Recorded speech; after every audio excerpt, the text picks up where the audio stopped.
अगर आज के ज़माने में आप लोग किसी से सवाल करो कि ज़िंदगी जीने के लिए सबसे ज़्यादा ज़रूरी क्या है, तो कुछ लोग कहेंगे पैसा। बेशक बिल्कुल गलत जवाब है, क्योंकि पैसा ज़रूरी है लेकिन सबसे ज़्यादा ज़रूरी नहीं है। सबसे ज़्यादा ज़रूरी इंसान के ज़िंदगी में बंदे के पास इल्म होना चाहिए, नॉलेज होना चाहिए।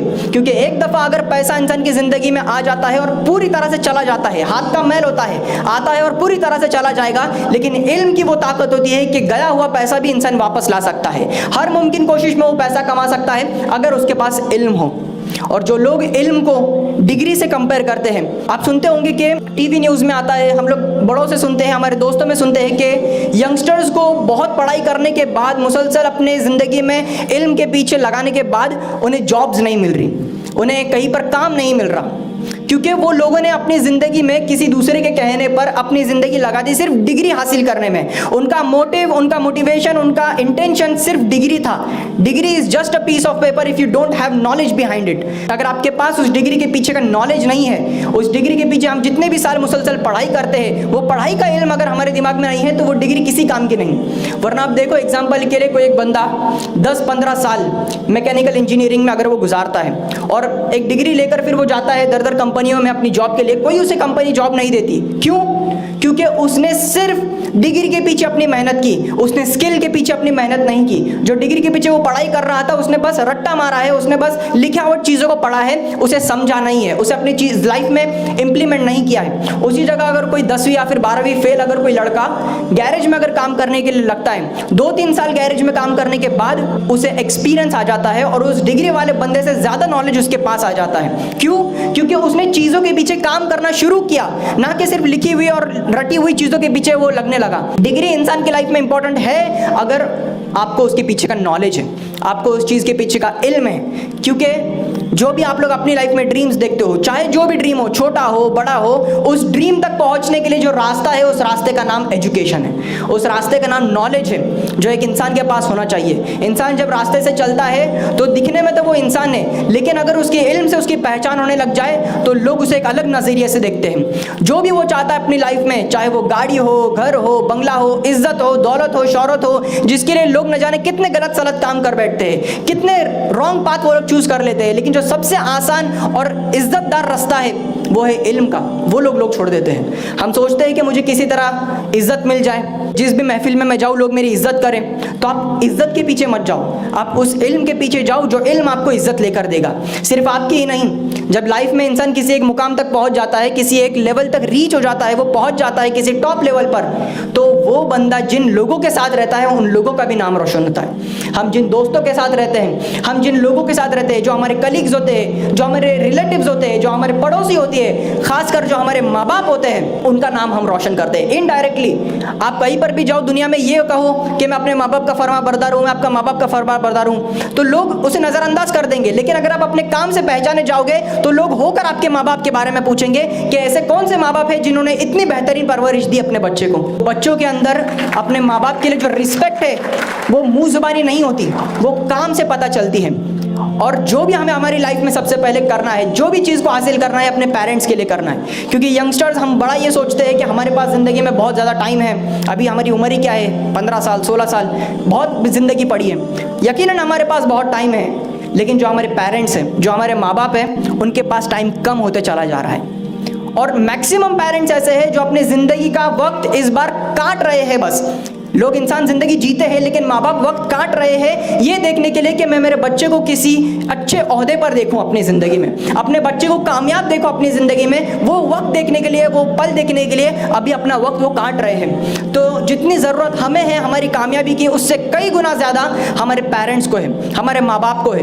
क्योंकि माँ बाप, ये उन लोगों का नाम ले रहा हूँ मैं, वालिदैन, जब बच्चा पैदा होता है तो उस वक्त से वो अपने लिए जीना छोड़ देते हैं। हम सोचते हैं ना कि अगर मैं इस यहाँ पर एनुअल फंक्शन में आ रहा हूँ तो मैं कैसा दिख रहा हूँ, मेरे कपड़े कैसे हैं, मेरे जूते कैसे हैं, मेरा दिखावा, मेरा पहरावा कैसा है। तो माँ बाप ये कभी नहीं सोचते अपनी पूरी ज़िंदगी में एक दफ़ा उनका बच्चा इस दुनिया में आ जाए। सारी मुमकिन कोशिश करते हैं वो अपने बच्चे को बेस्ट एजुकेशन दिलाने की। एक बाप की पूरी मुमकिन कोशिश होती है कि वो अपने बच्चे को बेहतर से बेहतर पिनाए, अपने बच्चे को बेहतर से बेहतर एजुकेशन दे, अपने बच्चे को बेहतर से बेहतर ज़िंदगी में आगे लेकर जाए। एक माँ की ये पूरी कोशिश होती है कि वो अपने आप को छोड़कर अपनी सेहत को छोड़कर, अपने वक्त को छोड़कर अपने बच्चे को अच्छा से अच्छा खाना खिलाए, उसे अच्छी से अच्छी परवरिश दे, उसे दीनी और दुनियावी तालीम में दोनों में आगे बढ़ाए, उसके लिए मुसलसल दुआ करते रहे। ये माँ बाप की फिक्र होती है।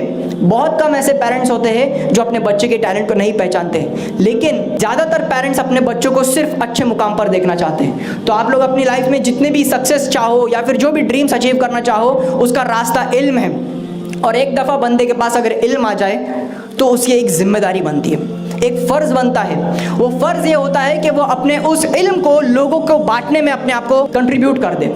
अगर वो बंदे के पास इल्म है और वो लोगों को कुछ फ़ायदा नहीं पहुंचा रहा, उसके आसपास जितने लोग हैं उन्हें कुछ फ़ायदा नफ़ा नहीं पहुंचा रहा, तो वो इल्म बिल्कुल बेकार है। उस इल्म का कोई मोल नहीं अगर उस इल्म से दूसरे को फ़ायदा नहीं हो रहा। नॉलेज ही तो एक ऐसी चीज़ है, इल्म एक ऐसी चीज़ है जिसे बांटने से वो कभी कम नहीं होती, वो बढ़ती रहती है। तो एक दफ़ा हमारे अंदर इल्म आ जाए तो हम उसे बहुत अलग अलग तरीके से लोगों में बांट सकते हैं, लोगों तक पहुँचा सकते हैं। जो ये टारगेट कोचिंग क्लासेस के जितने भी टीचर्स हैं, इनके पास जो नॉलेज था अपनी लाइफ में, ये इसे एज अ टीचिंग आप लोगों तक पहुंचा रहे हैं। मेरे जो मेंटर है मुनव्वर जमा सर, उनके पास अपनी लाइफ में जो इल्म आया वो मेंटोरिंग के जरिए, अपनी पर्सनालिटी डेवलपमेंट वर्कशॉप्स के जरिए वो लोगों तक पहुंचाने में अपने आप को उन्होंने अपने आप की खिदमत को पेश किया है। आप चाहते हो ना कि कोई भी बंदा आपकी तारीफ करे, कोई बंदा आपके बारे में बुरा ना बोले, कोई बंदा आपके पीठ पीछे आपके मुंह पे गलत सलत ना बोले, गलत ख्यालात अपने दिल में ना रखे, अपने दिमाग में ना रखे, तो बस उसके अच्छे के लिए चाहो।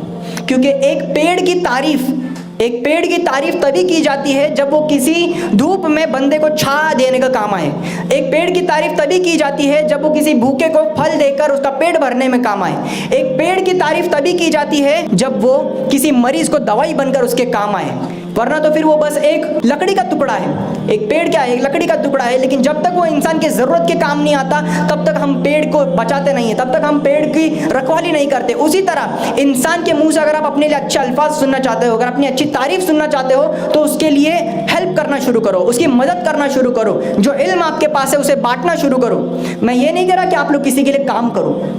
Don't start working for others, start helping others and then indirectly others will start working for you। अपनी लाइफ में आप किसी के लिए काम मत करो, बस ये इंटेंशन, ये नियत रखो अपने दिमाग में कि मैं जो कुछ कर रहा हूँ ना वो लोगों के मदद के लिए कर रहा हूँ, वो लोगों के नफ़े के लिए कर रहा हूँ, जिसका सिला मुझे अल्लाह ताला ज़रूर देगा, चाहे दुनिया में चाहे आखिरत में। जो इल्म मेरे पास है मैं उसे लोगों तक बांटना शुरू करूँगा। हमें अपना टाइम उन चीज़ों में बिताना है जो चीज़ हमें इंशाल्लाह फ्यूचर में जाकर रिटर्न ला कर दे, जो चीज़ें हमारे लिए फ़ायदेमंद हो, जो चीज़ें हमें बिल्ड करने में, हमारी पर्सनैलिटी को बिल्ड करने में हमें काम आए। वरना पहले ज़माने में मुजरा हुआ करता था, आज हमारे मोबाइल में हम देखते हैं तो उसे हम रील्स का नाम दे देते हैं, हम उसे वीडियोस डांस का नाम दे देते हैं, क्योंकि इंसान को डिस्ट्रैक्ट करना बहुत आसान है। जब शैतान ने अल्लाह ताला से एक चीज़ मांगी थी, जब शैतान और अल्लाह ताला आपस में दुश्मनी हो गई थी उनकी, तो उस वक्त शैतान ने एक छोटी सी चीज़ मांगी अल्लाह से, वो थी इंसान के दिल में एक छोटी सी जगह। वो जगह की वजह से वो हर मुमकिन कोशिश करता है कि वो इंसान को पूरी तरह से डिस्ट्रैक्ट करे, वो इंसान को पूरी तरह से डाइवर्ट करे, अब उसका ध्यान भटका दे। लेकिन शैतान ये तभी करता है जब वो ये जान जाता है कि बंदा सही रास्ते पर है, आपका दिमाग, आपका ध्यान डाइवर्ट किया जा रहा है, तो उससे बचो। इंसान के पास सबसे बड़ा हथियार है उसका सेल्फ कंट्रोल। उसके दिमाग के ऊपर, उसके दिल के ऊपर, उसके नफ्स के ऊपर अगर उसका सेल्फ कंट्रोल आ जाए तो वो पूरी दुनिया को फतह कर सकता है। जो दौर हमारा पहला हुआ करता था उसे हम रिपीट कर सकते हैं, just because having control over our heart and our mind. मैं खुद एक 11th स्टैंडर्ड का स्टूडेंट हूँ। टू बी ऑनेस्ट मैं बताऊँ कि आज से कुछ सालों पहले जब मैंने अपनी जर्नी शुरू की थी लॉकडाउन में यूट्यूब वीडियोस बनाकर, उस वक्त मैं ये सोचा करता था, बस अपनी लाइफ में थिंक किया करता था कि मैं अभी तो वीडियोस में बोल रहा हूँ, मैं अभी वीडियोस में कुछ चीज़ें लिख कर, कुछ पॉइंट्स लिखकर बोल रहा हूँ, लेकिन मेरी ये जो स्किल है, मेरे पास जो ये नॉलेज है पब्लिक स्पीकिंग का, इसे मैं लोगों तक बांटना कैसे शुरू करूँ, इसे मैं लोगों तक पहुँचाना कैसे शुरू करूँ। क्योंकि दुनिया की, वर्ल्ड की सबसे बड़ा फियर, सबसे बड़ा डर, world's biggest fear is public speaking. कुछ बच्चे जो स्टेज पर आते हैं, जैसे आज टारगेट कोचिंग क्लासेस के कई बच्चों ने स्टेज पर आकर परफॉर्म किया, माशाल्लाह बहुत ही बेहतरीन तरीके से उन्होंने परफॉर्म किया, जिससे उनके भी नॉलेज में इजाफा हो और ऑडियंस को भी एक बहुत ही अच्छा मैसेज मिले। इंसान के पास दो चीज़ें हो सकती है, या तो वो माइक पकड़कर अपने आप को रिप्रेजेंट कर सकता है या फिर कलम पकड़कर अपने आप को रिप्रेजेंट कर सकता है। अगर बच्चे स्टेज के ऊपर आकर अच्छे से नहीं बोल पाते तो कोई बात नहीं, कलम में उनकी ताकत होती है। कुछ बच्चे अपना रिजल्ट्स अपने आप को लिखकर अपने एग्जाम्स के जरिए अपना टैलेंट शोकेस करते हैं। या फिर कुछ बच्चे अगर एग्जाम में अच्छे से नहीं कर पाते अगर परफॉर्म, तो वो स्टेज पर आते हैं और अपनी बातों से लोगों को मुतासिर करते हैं, अपनी बातों से लोगों का दिल जीतते हैं। That is their hidden talent. अपने आप को कभी भी किसी से कंपेयर मत करो कि फलाना बंदा बहुत अच्छा कर रहा है, फलाने बंदे के पास सारी चीजें हैं, मेरे पास क्यों नहीं है।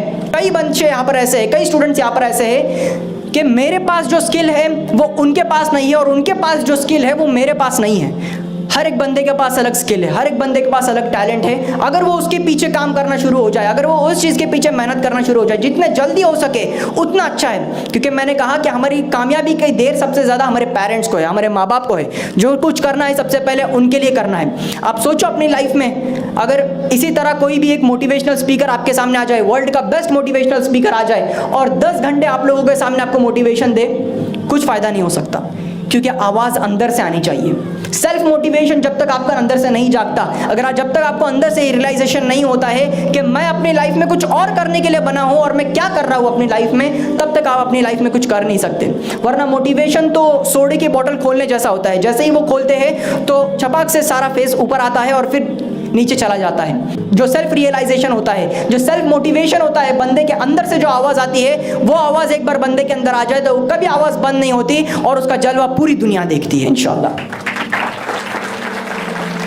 मैं ताज्जुब करता हूं कि अगर मैं 11th स्टैंडर्ड में रहकर ये कर सकता हूं तो मेरे से भी और कई ज़्यादा बच्चे हैं, कई ज़्यादा स्टूडेंट्स हैं जो मेरे से भी ज़्यादा काबिलियत रखते हैं। इंशाल्लाह लाइफ में अल्लाह ताला उन्हें मेरे से भी और कई बुलंद दर्जात अता फरमाए और उनकी जो टैलेंट है, उनकी जो स्किल है, उससे लोगों को फ़ायदा पहुँचे। At last I would like to end up my talk with a few motivating lines and it goes like, मुश्किलों से भाग जाना आसान होता है, हर पहलू ज़िंदगी का इम्तिहान होता है। मुश्किलों से भाग जाना आसान होता है, हर पहलू जिंदगी का इम्तिहान होता है। डरने वाले को कुछ नहीं मिलता जिंदगी में और लड़ने वालों के कदमों में जहां होता है। जज़ाकल्लाहु खैर and have a wonderful day.